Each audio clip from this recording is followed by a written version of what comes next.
हम लोग utility analysis study कर रहे थे और इस एनालिसिस के अंदर हमारा आज का टॉपिक है law of diminishing marginal utility, सीमांत उपयोगिता हास नियम। जैसे आप लोग सब जानते हैं कि हमारी जो नीड्स होती है, आवश्यकताएं होती है, वो क्या होती है? असीमित होती है और अनंत होती है, यानी कि कोई लिमिटेशन नहीं है हमारी नीड्स की, हमारी रिक्वायरमेंट्स की। लेकिन जो सबसे इम्पॉर्टेंट चीज़ है वो ये है कि आवश्यकताएं तो हमारी असीमित और अनंत होती है, लेकिन जो आवश्यकता विशेष होती है, यानी कोई पर्टिकुलर अगर रिक्वायरमेंट है, कोई पर्टिकुलर नीड है, तो इस पर्टिकुलर समय पर उसकी पूर्ति भी की जा सकती है। यानी कि आवश्यकता विशेष की समय विशेष पर पूर्ति की जा सकती है। तो आवश्यकताओं की जो बहुत सारी विशेषताएं हैं उसमें से एक विशेषता ये है, और आवश्यकता की जो ये विशेषता है ये ही उपभोग के इस महत्वपूर्ण सिद्धांत जो सीमांत उपयोगिता हास नियम है इसका आधार है। क्या आधार है इसका? इसका आधार ये है कि जो आवश्यकता है, कोई विशेष आवश्यकता की समय विशेष पर पूर्ति की जा सकती है। एक बहुत बड़े इकोनॉमिस्ट हुए हैं एच गॉसन, जिनका नाम है, उन्होंने इसका सीमांत उपयोगिता हास नियम का प्रतिपादन किया था। इस नियम का प्रतिपादन का जो श्रेय है एच गॉसन को ही जाता है, और यही कारण है कि इस नियम को गॉसन्स फर्स्ट लॉ भी कहते हैं, यानी गॉसन का प्रथम नियम भी कहते हैं, और एक अन्य नाम से इसे जाना जाता है लॉ ऑफ सैटिएटी, तुष्टि का नियम। इस नाम से भी इसको जाना जाता है। गॉसन के अनुसार क्या है कि जैसे जैसे किसी वस्तु का उपभोग बिना किसी बाधा के बढ़ता जाता है, यानी कोई भी कमोडिटी है अगर उसका कंजम्पशन किया जाता है बिना किसी बाधा के बढ़ता जाता है, तो जो उससे उपयोगिता प्राप्त होती है वो कंटिन्यूसली गिरती चली जाती है, निरंतर गिरती चली जाती है। कब तक गिरती है? जब तक कि पूर्ण संतुष्टि नहीं हो जाती।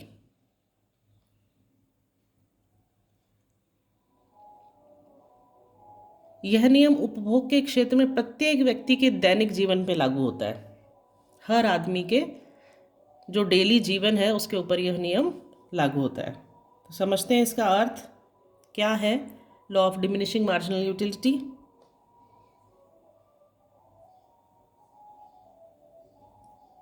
देखिए, अर्थ में हम समझते हैं कि सीमांत उपयोगिता हास नियम को ये नाम क्यों दिया गया, सीमांत उपयोगिता हास नियम? जनरली क्या होता है कि किसी भी वस्तु की उपयोगिता जो होती है वो किसके ऊपर डिपेंड करती है? वो आवश्यकता की तीव्रता पर निर्भर करती है। यानी कि किसी भी वस्तु की कितनी रिक्वायरमेंट है, कितनी इंटेंसिटी है, उसकी आवश्यकता की तीव्रता कितनी है, उसके ऊपर निर्भर करती है। जैसे जैसे क्या होता है, हम किसी भी वस्तु का उपभोग करते जाते हैं तो उसकी आवश्यकता की संतुष्टि हो जाती है, और आवश्यकता की संतुष्टि जैसे जैसे होती जाती है तो उससे आवश्यकता की तीव्रता घटती जाती है, और एक समय ऐसा आता है कि आवश्यकता की पूर्ण संतुष्टि बिंदु आ जाती है और उस वस्तु की जो उपयोगिता है वो शून्य हो जाती है। जैसे उदाहरण के तौर पे हम कह सकते हैं कि अगर किसी व्यक्ति को भूख लगती है तो जो पहली रोटी जब वो खाता है तो उसको बहुत अधिक संतुष्टि मिलती है, दूसरी खाने पे थोड़ी कम संतुष्टि मिलती है, तीसरी पे थोड़ी कम, और चौथी पे हो सकता है कि वो पूर्णतः संतुष्ट हो जाए, और पांचवी पे उसकी उपयोगिता शून्य हो जाए। तो इस तरह से क्या होता है कि आवश्यकताएं की जो तीव्रता होती है वो घटती जाती है, और एक समय ऐसा आता है जब आवश्यकता की पूर्ण संतुष्टि बिंदु आ जाता है और वस्तु की जो उपयोगिता है वो उस व्यक्ति के लिए शून्य हो जाती है। इसी को सीमांत उपयोगिता हास नियम से जाना जाता है। हम साधारण शब्दों में कह सकते हैं सीमांत उपयोगिता हास नियम के अनुसार किसी निश्चित समय में जब किसी वस्तु की अतिरिक्त इकाइयों का प्रयोग किया जाता है तो वस्तु की प्रत्येक जो अगली इकाई होती है उससे मिलने वाली उपयोगिता, सीमांत उपयोगिता, उससे जो सीमांत उपयोगिता मिलती है, अन्य बातें समान रहने पर पिछली इकाई की तुलना में कम होती जाती है। इस घटती सीमांत उपयोगिता की प्रवृत्ति को ही सीमांत उपयोगिता हास नियम कहते हैं। अब ये अन्य बातें समान रहने पर क्या है? इसका मतलब है कि ये नियम कुछ मान्यताओं पर आधारित है। उनको ये मान के चलते हैं कि वो हमेशा समान रहेगी। अभी हम इसके नेक्स्ट में वो स्टडी करेंगे कि कौन सी अन्य बातें हैं जो समान रहती है। सीमांत उपयोगिता में कमी की दर घटती, बढ़ती या समान या परिवर्तनीय हो सकती है।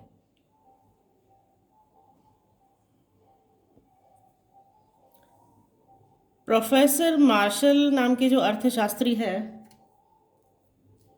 उन्होंने एक बहुत ही अच्छी इसकी परिभाषा दी है। किसी मनुष्य के पास किसी वस्तु के स्टॉक की मात्रा में वृद्धि होने से जो अतिरिक्त लाभ उसको प्राप्त होता है, अन्य बातों के समान रहने पर वह वस्तु के स्टॉक की मात्रा में प्रत्येक वृद्धि के साथ साथ घटता चला जाता है। बहुत ही साधारण शब्दों में प्रोफेसर मार्शल ने सीमांत उपयोगिता हास नियम को समझाया है। इसको अब हम एक तालिका से समझते हैं कि किस प्रकार ये लागू होता है दैनिक जीवन में।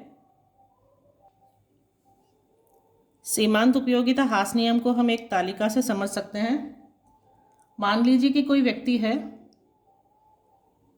और उसको संतरों की आवश्यकता है। एक उदाहरण लिया है हमने, उसको संतरों की आवश्यकता है। उसे संतरों की जो डिफरेंट इकाइयां हैं, विभिन्न इकाइयों के उपभोग करने से जो उपयोगिता प्राप्त होती है, उसे हमने तालिका के रूप में समझना है। देखिए, संतरों की इकाइयां दी है एक कॉलम में, 1 2 3 4 5, और सीमांत उपयोगिता दी है यहाँ पर। सीमांत उपयोगिता जिसको हम MU के नाम पे शॉर्टकट में लिख सकते हैं, मार्जिनल यूटिलिटी। तो देखिए, जब इस टेबल से आपको कुछ समझ रहा होगा, जैसे जैसे संतरों की इकाइयों की उपभोग, जो उपभोक्ता है, जो कस्टमर है, वो इनका उपभोग कर रहा है। जैसे एक संतरे की इकाई का उपभोग किया तो उसकी मार्जिनल यूटिलिटी यानी कि सीमांत उपयोगिता कितनी है?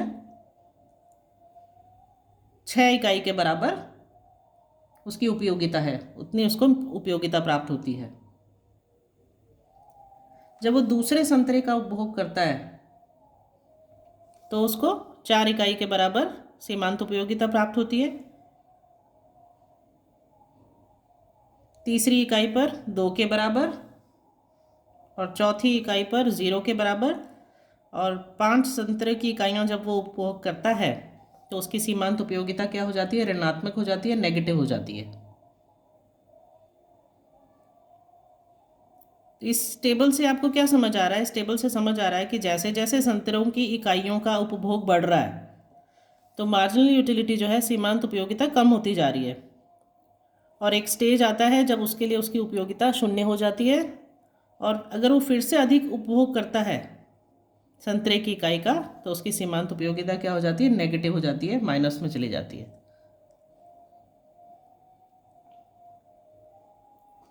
इस सीमांत उपयोगिता हास नियम को हम एक ग्राफ बना के भी समझ सकते हैं। इसी टेबल को आपको ग्राफ के रूप में बनाना है।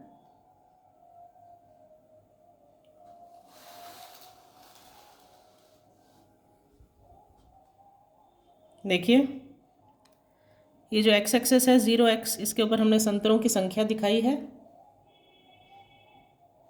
y एक्सेस 0y पे हमने सीमांत उपयोगिता को दिखाया है।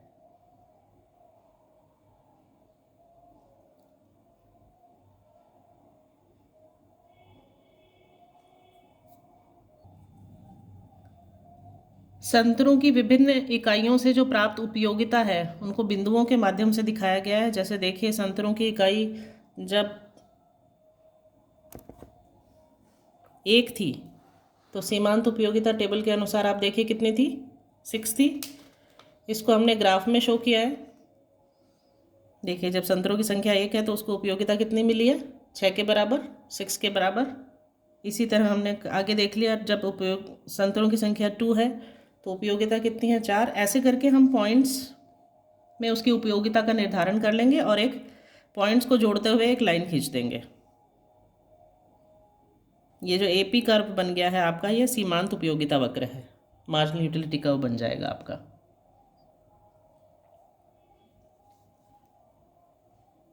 तो जब हम संतरों की जो विभिन्न इकाइयों से प्राप्त उपयोगिता बिंदुओं को मिलाते हैं तो हमें एक कर्व मिलता है, एक लाइन मिलती है, उसका नाम हमने इसमें दिया है एपी। चौथी इकाई आप देखिए, जब चौथी इकाई का कंजम्पशन किया गया है तो एपी जो ये लाइन है ये किसको टच कर रही है, ओ एक्स वाली लाइन को टच कर रही है यहाँ पर जेड बिंदु पर, और आगे फिर बाद में ये इसको काटती है।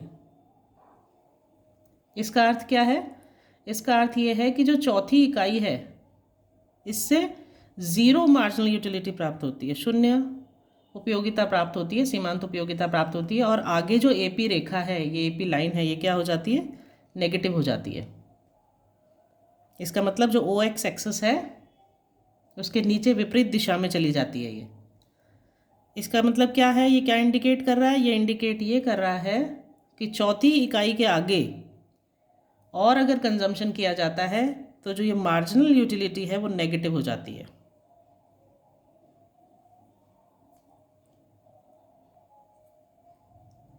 सीमांत उपयोगिता हास नियम के संबंध में कुछ बातें हैं जो ध्यान देने योग्य हैं। अब ये क्या क्या बातें हैं इसमें देखिए, सबसे पहले है नियम इस बात की चर्चा नहीं करता है कि सीमांत उपयोगिता में हास किस दर से होता है। ये नियम सिर्फ हमें ये बताता है कि हाँ सीमांत उपयोगिता में हास होता है, लेकिन वो किस रेट से हास हो रहा है या डिक्लिनेशन जो आ रहा है वो किस रेट से डिक्लाइन हो रहा है वो हमें नहीं बताता है। फिर है प्रत्येक आगे की इकाई की सीमांत उपयोगिता घटती जाती है। नियम हमें सिंपल इतना सा बताता है कि जो मार्जिनल यूटिलिटी है, आने वाली आगे की जितनी भी यूनिट्स है ऑफ कंजम्पशन है उसके लिए घटती जाती है, डिक्रीज होती जाती है। कुल उपयोगिता में वृद्धि होती है परंतु साधारणतः घटती हुई दर से। ये नियम हमें बताता है कि टोटल यूटिलिटी बढ़ती तो है लेकिन किस रेट से बढ़ती है, घटती हुई दर से बढ़ती है। सीमांत उपयोगिता के शून्य होने पर, यानी कि जब मार्जिनल यूटिलिटी 0 हो जाती है, टोटल यूटिलिटी उस टाइम क्या होती है, मैक्सिमम हो जाती है।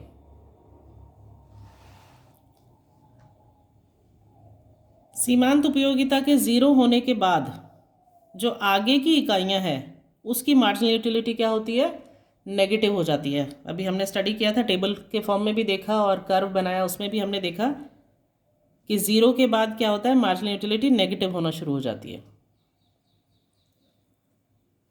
उपभोग की प्रारंभिक इकाइयों से, यानी कि स्टार्टिंग में जब कंजम्पशन किया जाता है, उपभोग किया जाता है यूनिट्स का, तो मार्जिनल यूटिलिटी बढ़ती हुई दर पर भी प्राप्त हो सकती है।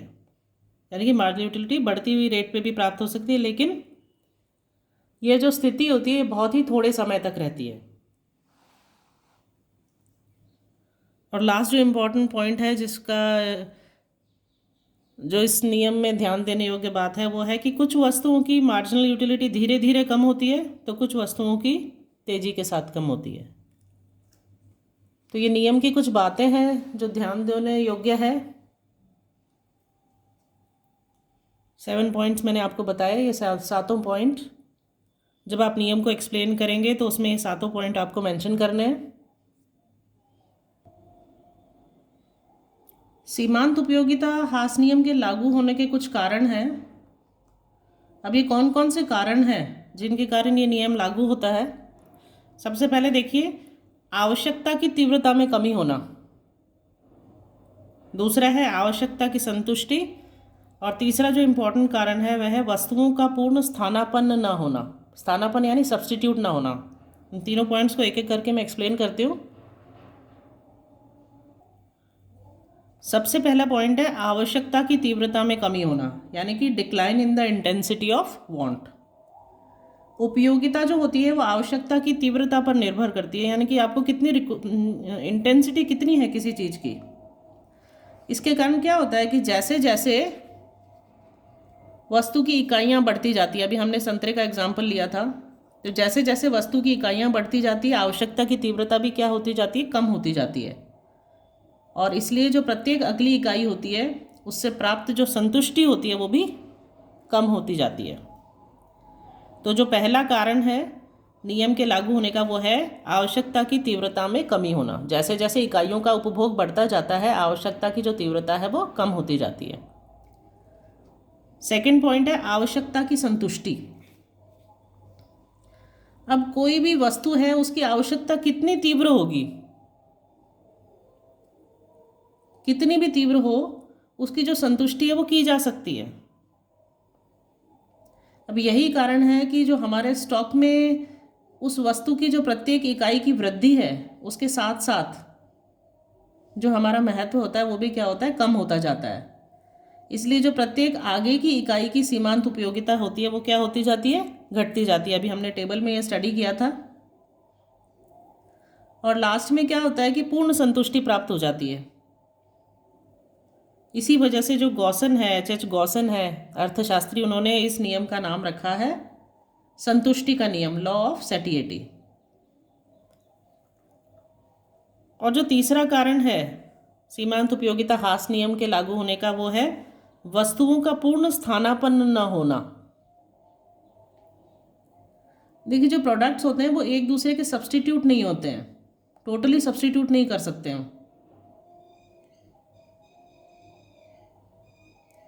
प्रोफेसर बोल्डिंग नाम के इकोनॉमिस्ट हुए हैं, उन्होंने इस चीज़ को बहुत अच्छी तरह से एक्सप्लेन किया है। उन्होंने कहा है कि जो अधिकांश वस्तुएं होती है,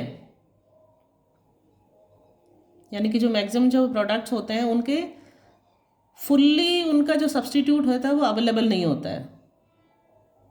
इन्हें एक निश्चित अनुपात में ही प्रयोग किया जा सकता है, या फिर किसी एक वस्तु का उपभोग स्थिर रखकर दूसरी वस्तु का उपभोग बढ़ाने से सीमांत उपयोगिता घटती दर पर प्राप्त होती है। तो ये जो तीन चीज़ें हैं जिसके कारण नियम लागू हो रहा है, सबसे इम्पॉर्टेंट है जो ध्यान रखने वाली है, आवश्यकता की तीव्रता में कमी होना, आवश्यकता की संतुष्टि और वस्तुओं का पूर्ण स्थानापन्न न होना। तो जब आपको ये क्वेश्चन पूछा जाता है कि सीमांत उपयोगिता हास नियम क्या है,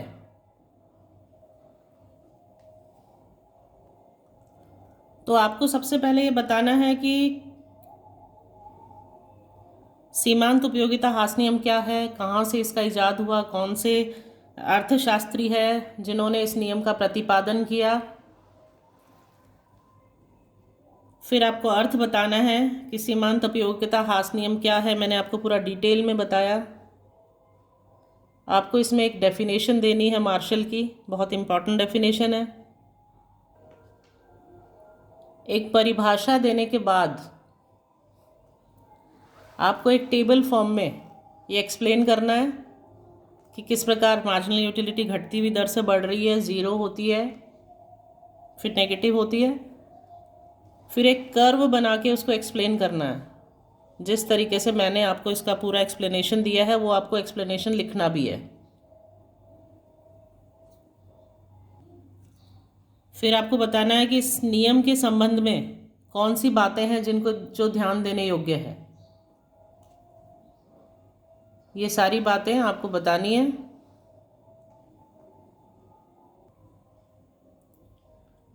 और सीमांत उपयोगिता हास नियम के लागू होने के क्या क्या कारण हैं। 3 कारण मैंने इम्पोर्टेंट बताए आपको, क्यों सीमांत उपयोगिता हास नियम लागू होता है। इन तीनों कारणों को आपको डिटेल में एक्सप्लेन करना है।